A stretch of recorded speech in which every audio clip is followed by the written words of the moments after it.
The best gift you can ever give to your child is healing from your trauma. In early childhood, you had to survive at all costs, and one of the things your body did to make you, in order to make sure you survived, was to develop some traits, and these traits were meant to protect you when there was danger, when you were going through trauma. However, when you grow and the environment becomes safe, these traits actually become a danger to those around you, and sometimes even yourself. One of the people who are most affected by these traits are children, because children are, among human beings, they are the most vulnerable. And another thing, that they are naive and they don't know anything. Some of these traits include hyperreactivity. You had to be constantly aware of your environment in order to protect yourself from any danger. You can be scared by anything, and because of this, you can burst out in reaction, and this is harmful to children. The second trait is people pleasing. You please everyone else at the cost of your own children. For example, sitting in a table to criticize your child with another person. Sometimes they can even be a stranger, just to gain approval from them. What this says to a child's psyche is you're the worst, you're not desirable, there's nothing good about you. And you know what? Children take this as plain truth because they don't even know who they are in the first place. Another trait is response inflexibility, anger, and rage. Response flexibility in a normal person is when someone triggers you or does anything to you, you first sit down and think about what they said. After thinking about it, and you also think about what you're going to tell them, you think about whether what you're going to tell them can be damaging to them, or it can ruin your reputation. This is response flexibility. But people who have gone through trauma have response inflexibility. You do something small to them and they're going to be all over the place. They react, they say words, they abuse, they do everything without ever thinking about the consequences. And the only truth children know are those we tell them. So when you tell a child they are useless, they're going to take this as their truth, and actually they're going to consider themselves useless.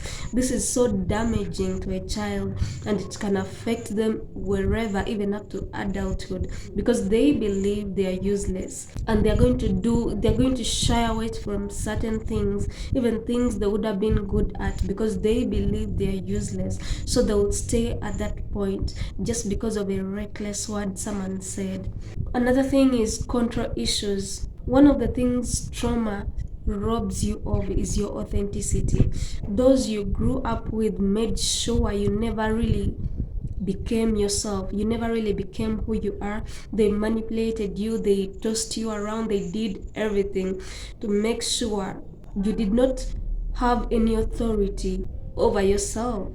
And because of this, you felt valueless, you felt disrespected, you felt worthless. So the only way, when you finally become an adult and you get children, the only way you will feel some worth, the only way you will feel some value, is when you control another person and they do what you want. You will actually, inside, you feel at least they are respecting you, and you feel happier, because when you control another person, you will think actually they are respecting you, and yet they are actually fearing you. Someone can be feared and not respected, so the children will be actually fearing you and not respecting you, but within you, you will feel happy because you think, at last I am being respected, at last someone is hearing what I say, at last someone is doing what I do. But actually, in the actual sense, you're just manipulating and controlling them. Another trait is difficulty expressing love.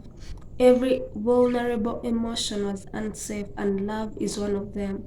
You only loved at the expense of a broken heart. So you're always fearing that when I love again, I'm going to be disappointed. I'm going to be heartbroken. When I love again, they will again abuse me. They will traumatize you. So you keep shifting between love and detachment and love and detachment.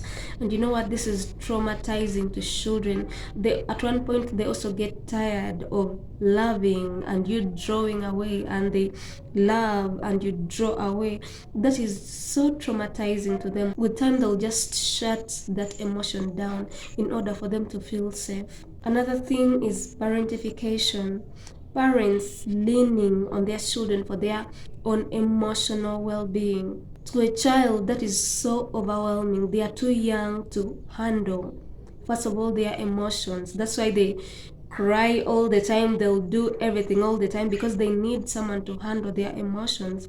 So you cannot carry your emotions and dump it on them. This is so overwhelming to them and traumatizing to them. So as a result, they are taught to be mature, yet they are still children. You know, you have to be a hard boy, you have to be a hard girl. You don't express your emotions, you don't do, when you're hurt you don't speak it out. They had to do that, and yet they were not actually allowed to be the children they are meant to be. And this is so dangerous to them, because when they get hurt, for example, when they get maybe raped or anything happens to them, they will not speak at all. These are some of the reasons why it is very important for you to heal from your trauma before you even think about having those children, because they're going to suffer from the impacts of your trauma just because you did not go through healing. So in order to save your future children, in order to keep them safe, in order to keep them loved, in order not to transmit trauma from one generation to other, you've got to think about what you went through. You've got to recall, you sit down, memorize that which really hurt you, and start a journey of healing. If you liked this content, I invite you to walk this journey with me, and you can do this by subscribing, liking, and sharing.